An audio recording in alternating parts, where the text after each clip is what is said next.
지금 여러분의 주방 찬장에 놓인 비타민, 수년간 믿고 복용해온 바로 그 영양제가 매일 여러분의 심장에 은밀한 부담을 주고 있을지도 모른다는 사실을 알고 계셨습니까? 미국의 많은 노년층은 잘못된 용량으로 섭취하거나 다른 보충제와 결합된 특정 비타민이 우리 몸 내부에서 심장이 매일 싸워야만 하는 변화를 만들어낸다는 사실을 전혀 모르고 있습니다. 제가 말씀드리는 것은 희귀한 약물이 아닙니다. 모든 약국에서 볼 수 있고 천연, 심장 건강, 노화 방지 필수품이라고 홍보되는 아주 흔한 제품들입니다. 하지만 그 라벨 뒤에는 시니어들이 거의 경고받지 못한 진실이 숨겨져 있습니다. 저는 수십 년간 노년층 환자들을 돌보면서 갑작스러운 피로감, 불규칙한 심장 박동, 혹은 상승하는 혈압 때문에 혼란스러워하며 진료실을 찾는 분들을 수없이 목격했습니다. 그리고 그분들이 건강을 위해 의지했던 보충제가 오히려 심장의 안정적인 리듬을 조용히 무너뜨리고 있었다는 사실을 발견하곤 했습니다. 이것들은 특별한 화학물질이 아닙니다. 수백만 명이 아무런 의심 없이 복용하는 일상적인 비타민들입니다. 오늘 저는 특히 60세 이후 여러분의 심장을 서서히 손상시키고 회복력을 약화시키며 건강을 위험에 빠뜨릴 수 있는 5가지 비타민과 보충제를 공개하려 합니다. 이 숨겨진 위험성을 이해하고 나면 다시는 그 약병들을 예전과 같은 시선으로 보지 않게 될 것입니다. 본격적인 시작에 앞서 아직 구독하지 않으셨다면 구독 버튼과 알림 설정을 눌러주세요. 오직 여러분을 위해 준비된 건강 정보를 놓치지 않으실 수 있습니다. 이 영상이 유익하다면 댓글에 숫자 1을, 그렇지 않다면 0을 남겨주세요. 더 나은 콘텐츠를 만드는데 큰 도움이 됩니다. 첫 번째, 비타민 D 과용입니다. 뼈에는 좋지만 조용히 심장을 손상시킬 수 있습니다. 대부분의 노년층에게 비타민 D는 든든한 약속과도 같습니다. 의사들은 뼈 건강을 위해 권장하고 광고에서는 건강한 노화의 필수품이라 칭송하며 약국에서는 가장 안전한 제품인 것처럼 눈높이에 진열해둡니다. 하지만 많은 분들이 깨닫지 못하는 것은 신체가 필요로 하는 것보다 높은 용량으로 섭취된 비타민 D가 미묘하지만 지속적으로 심장에 해로운 작용을 할 수 있다는 점입니다. 이는 비타민 D 자체가 위험해서가 아니라 노화된 신체가 과잉 섭취를 젊을 때와는 다르게 처리하기 때문입니다. 나이가 들면 비타민 D와 칼슘 관리를 담당하는 신장, 콩팥의 효율이 떨어집니다. 우리 몸은 아주 작은 불균형에도 더 민감해집니다. 시니어들이 매일 5,000 IU, 10,000 IU 이상의 고용량 비타민 D를 섭취할 때 혈류 속에서는 불안한 변화가 시작됩니다. 칼슘 수치가 소리 없이 상승하는 것입니다. 처음에는 아무런 문제도 느껴지지 않지만 몇 주, 몇 달이 지나면 갈고 잃은 과잉 칼슘은 혈액을 타고 돌아다니다 정착할 곳을 찾게 됩니다. 그리고 안타깝게도 그 장소는 종종 동맥이 되곤 합니다.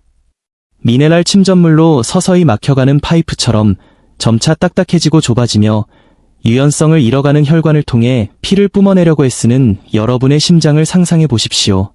혈관 석회화라고 불리는 이 과정은 소리도 없고 초기에는 통증도 없습니다.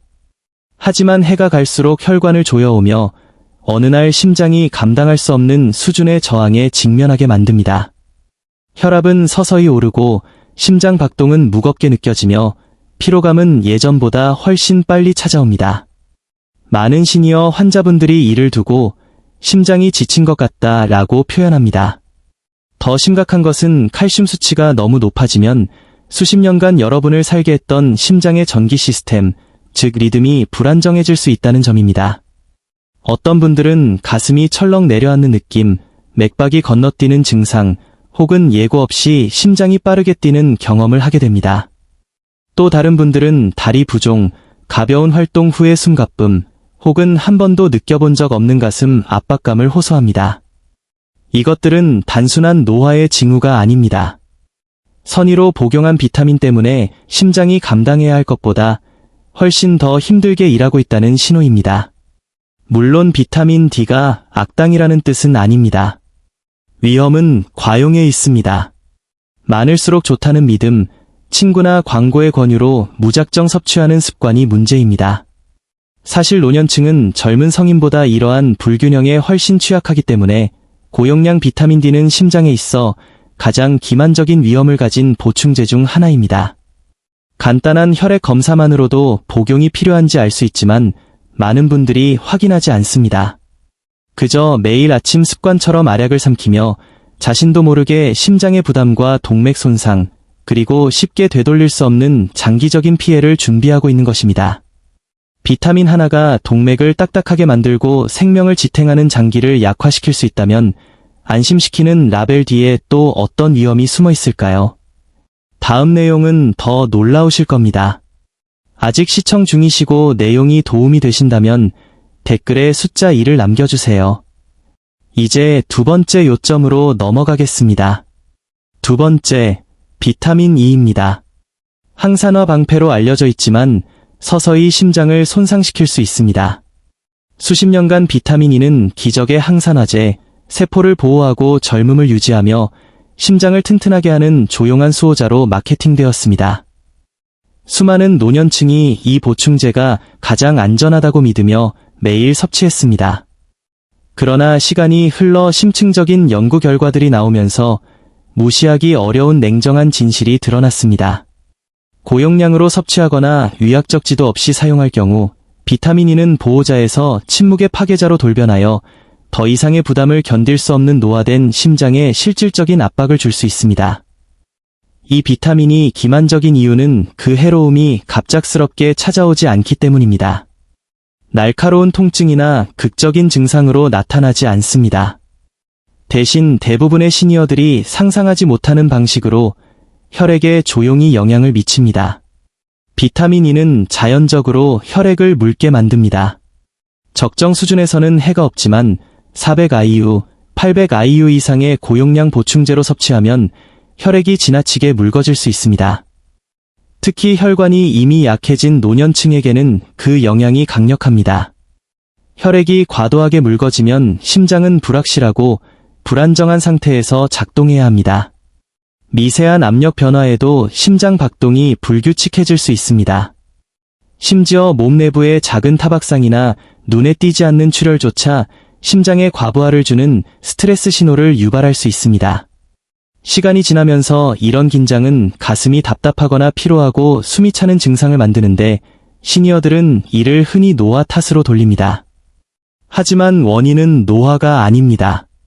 와파린, 아스피린 같은 약물을 복용 중인 분들에게 위험은 더 큽니다. 비타민 E는 이러한 약물의 효과를 증폭시켜 예고 없이 위험한 상황을 초래할 수 있습니다. 저는 갑작스러운 어지럼증, 원인 모를 코피, 다리 부종을 겪은 환자들을 보았습니다. 나중에야 심장 약물과 비타민 E의 결합이 그들의 안정성을 조용히 무너뜨리고 있었다는 사실을 알게 되었습니다. 출혈이 너무 쉽게 일어나면 심장은 취약해집니다. 혈액의 농도가 예측 불가능하게 변하면 심장의 리듬이 흔들립니다. 그리고 리듬이 흐트러지면 심혈관계 전체가 충격을 받습니다. 위험은 혈액이 묽어지는 것에서 끝나지 않습니다. 일부 연구에 따르면 고용량 비타민 E는 신체의 섬세한 산화 과정의 균형을 방해할 수 있습니다. 즉각적인 독성은 아니더라도 심장의 자연 방어력을 무너뜨리기엔 충분합니다. 노화된 심장은 안정성, 예측 가능한 혈류, 그리고 부드러운 리듬에 의존합니다.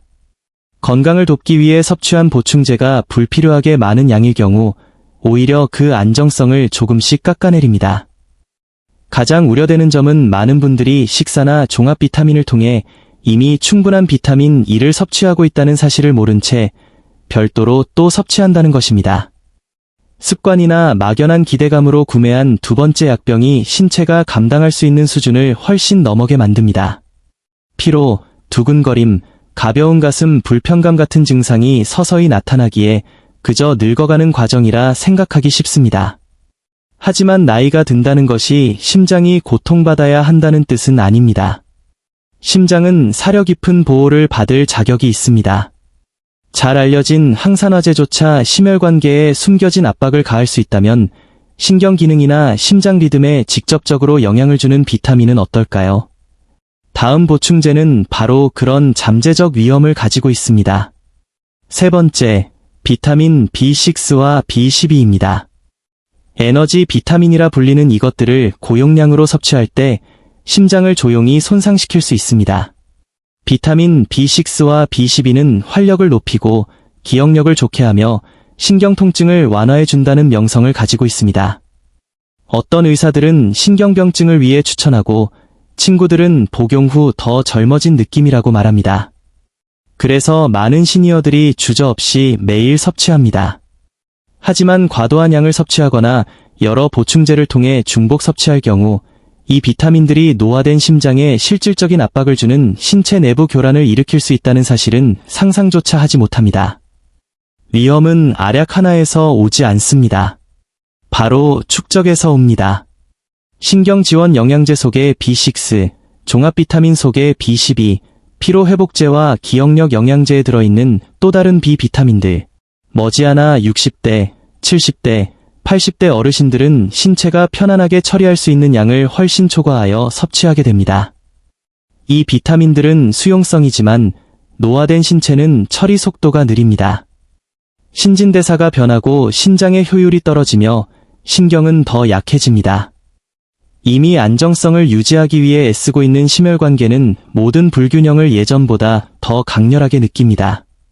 고용량의 비타민 B6는 말초신경을 조용히 손상시켜 자결감, 무감각, 혹은 보행 시 불안정함을 유발할 수 있습니다. 하지만 많은 분들이 간과하는 것은 혈압과 심장 리듬을 조절하는 신경이 자극받거나 과도하게 활성화되면 심장이 불안정하고 일관성 없는 잘못된 신호에 반응해야 한다는 점입니다. 일어설 때 갑자기 혈압이 떨어지거나 맥박이 요동치고 원인 모를 어지럼증이 뒤따를 수 있습니다.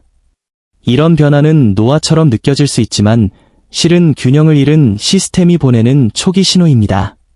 한편 비타민 B12는 과잉 섭취 시 혈중 수치가 비정상적으로 높아질 수 있습니다. B12 자체가 심장을 직접 공격한다는 연구 결과는 없지만 관찰 연구에 따르면 높은 농도는 특정 노인층, 특히 신장 질환이나 당뇨가 있는 분들의 심혈관 부담 증가와 연관이 있었습니다. 더 중요한 것은 극도로 높은 B12 수치가 다른 결핍이나 질환을 가려 진단을 늦출 수 있다는 점입니다. 심혈관계가 이미 취약한 상태에서 안정성을 해치고 심장이 보상작용을 하도록 강요하는 모든 것은 위협이 됩니다. 심장이 신경계로부터 혼란스러운 신호를 받고 급격한 혈압 변화를 겪으며 체내 화학적 균형이 깨져 불규칙하게 뛰는 상황을 상상해 보십시오. 이는 하룻밤 사이에 일어나지 않습니다. 천천히, 조용히, 그리고 뚜렷한 경고 없이 진행됩니다. 다음은 네 번째, 비타민 A 과잉입니다. 시력 비타민으로 알려져 있지만 내부에서부터 서서히 심장을 약화시킬 수 있습니다. 많은 분들이 비타민 A를 시력 보호, 피부 건강, 면역력 강화와 연관짓습니다. 하지만 필요 이상으로 섭취된 비타민 A는 유익한 영양소에서 심혈관 위험 요소로 조용히 변할 수 있습니다. 수용성 비타민과 달리 비타민 A는 간에 저장됨으로 시간이 지날수록 축적됩니다. 노년층은 간 기능이 자연스럽게 저하되어 있어 유익함과 해로움 사이의 경계가 좁습니다. 높은 비타민 A 수치는 심장의 전기적 안정성을 방해하여 예기치 않은 빠른 박동이나 불규칙한 맥박을 유발할 수 있습니다. 또한 체내 압력을 높여 동맥을 딱딱하게 만들고 순환 효율을 떨어뜨립니다. 이미 자연적인 노화와 싸우고 있는 심장의 이러한 추가적인 부담은 관리 가능한 긴장을 위험한 불안정성으로 바꾸는 요인이 될 수 있습니다. 문제는 비타민 A가 종합비타민, 눈 영양제, 피부 보충제 등 여러 곳에 숨어 있어 중복 섭취하기 쉽다는 점입니다. 시력 보조제가 심장 박동을 변화시킬 수 있다면 천연 제품이 체내에서 자극제처럼 작용한다면 어떨까요? 마지막 다섯 번째는 가장 기만적인 숨겨진 자극제가 포함된 허브 비타민입니다. 시중에는 천연 에너지, 활력 지원, 식물성 비타민이라고 적힌 병들이 가득합니다. 처방약에 의존하고 싶지 않은 시니어들에게 이런 라벨은 안전하고 자연 친화적이라는 안도감을 줍니다. 하지만 친근한 문구 뒤에는 심박수를 높이고 혈압을 상승시키며 노화된 심혈관계의 섬세한 균형을 깨뜨릴 수 있는 자극성 허브 혼합물이 숨겨져 있습니다. 가장 무서운 점은 많은 분들이 자신이 자극제를 먹고 있다는 사실조차 모른다는 것입니다. 인삼, 과라나, 비터 오렌지, 광귤, 요인빈, 녹차 추출물 등은 명확한 경고 없이 허브 비타민에 포함되곤 합니다. 젊고 튼튼한 심장에는 가벼운 각성 효과만 주겠지만 고혈압이나 심방세동, 당뇨가 있는 60세 이상에게 이 성분들은 심혈관계에 가해지는 갑작스러운 전기 충격과도 같습니다. 심장이 너무 빨리 뛰거나 박동을 건너뛰거나 필요 이상으로 강하게 수축하게 만듭니다. 어떤 분들은 심장이 가슴 안에서 발로 차는 것 같다거나 가슴 밖으로 튀어나올 것 같다고 표현합니다. 이는 단순한 불편함이 아니라 심장이 스트레스를 받고 있다는 신호입니다. 자극제가 혈관을 수축시키면 혈압이 급격히 오릅니다. 노화로 인해 이미 딱딱해진 동맥을 가진 분들에게 이런 급증은 심장이 훨씬 더 강하게 펌프질하도록 강요합니다. 피로감, 거실을 걷기만 해도 차오르는 숨, 밤에 누웠을 때 느껴지는 두근거림. 시니어들은 이를 노화의 일부라 생각하지만 노화만으로는 심장이 이렇게 불안정해지지 않습니다. 숨겨진 자극제 성분이든 보충제는 분명히 그 원인이 될 수 있습니다. 게다가 베타 차단제나 혈압약 같은 심장 안정제를 복용 중이라면 허브 속 자극제는 이 약물들과 싸우며 심장을 이길 수 없는 줄다리기 속으로 몰아넣습니다. 이는 어지럼증이나 응급실행으로 이어질 수 있습니다. 에너지를 얻으려는 소박한 바람이 수십 년간 지켜온 심장 건강을 무너뜨리는 위협이 되는 것입니다. 비타민으로 판매되기에 의사에게 말할 생각조차 못하고 매일 아침 복용하며 피해가 발생할 때까지 아무도 그 원인을 찾지 못하는 경우가 많습니다. 독이 아니라 압력, 과도한 자극, 그리고 시스템의 교란을 통해 천연 제품이 심장을 망가뜨리는 방식입니다. 숨겨진 자극제가 노화된 심장에 이렇게 큰 부담을 줄 수 있다면 매일 먹는 비타민들을 어떻게 관리해야 할까요? 해답은 모든 내용을 종합해 볼 때 명확해집니다. 여러분의 심장은 강하지만 여러분의 도움 없이는 스스로를 보호할 수 없습니다. 기쁨과 상실, 일과 가족, 수많은 평범한 날들을 견디며 여러분을 지탱해온 심장은 단순히 라벨이나 약병의 약속을 맹신하는 것 이상의 대우를 받을 자격이 있습니다. 이 5가지 비타민과 보충제를 통해 드러난 진실은 영양소가 위험하다거나 모든 알약이 위협이라는 뜻이 아닙니다. 노화된 신체는 수십 년 전과는 다르게 더 민감하고 취약하게 반응한다는 사실입니다. 한때 무해했던 것이 이제는 섬세한 균형을 무너뜨릴 수 있습니다. 한때 자연스럽게 느껴졌던 것이 60년, 70년, 80년을 충실히 봉사해온 심장에 조용한 부담을 줄 수 있습니다. 심장은 갑자기 망가지지 않습니다. 여러분이 간과한 순간들을 통해 약해집니다. 순간적인 어지럼증, 갑작스러운 두근거림, 예전보다 빨리 차오르는 숨. 이것들은 사소한 노화의 징후가 아닙니다. 활력을 약속하지만 과용할 경우 심장을 서서히 손상시킬 수 있는 보충제로부터 자신을 보호해달라는 현명한 선택을 해달라는 심장의 요청입니다. 변화는 여러분의 손에 달려 있습니다. 의사와의 상담, 영양제 보관함의 꼼꼼한 점검, 정말로 필요하지 않은 알약을 내려놓는 용기. 이 작은 단계들이 여러분의 심장에 수년의 건강을 더해줄 수 있습니다. 앞으로 나아가면서 이 한 가지 진실을 기억하십시오. 노년의 건강은 더 많이 섭취하는 것이 아니라 심장이 진정으로 필요로 하는 것을 이해하는 데 있습니다. 심장을 위한 가장 중요한 결정은 약물이 아니라 여러분이 주도권을 잡기로 선택하는 그 순간일지도 모릅니다. 이 내용이 여러분이 주체적인 삶을 사는데 영감이 되기를 바랍니다. 여러분의 생각을 듣고 싶습니다. 오늘 배운 점이나 삶에 적용할 계획을 댓글로 공유해주세요. 이 진실을 받아들이는 여정에서 서로를 응원합시다. 이 영상이 유익했다면 댓글에 1을, 그렇지 않다면 0을 남겨주세요. 여러분의 피드백은 저희에게 큰 의미가 있습니다. 좋아요와 공유, 그리고 구독을 잊지 마세요. 시청해주셔서 감사합니다. 여러분만의 방식대로 살아가는 삶을 응원합니다.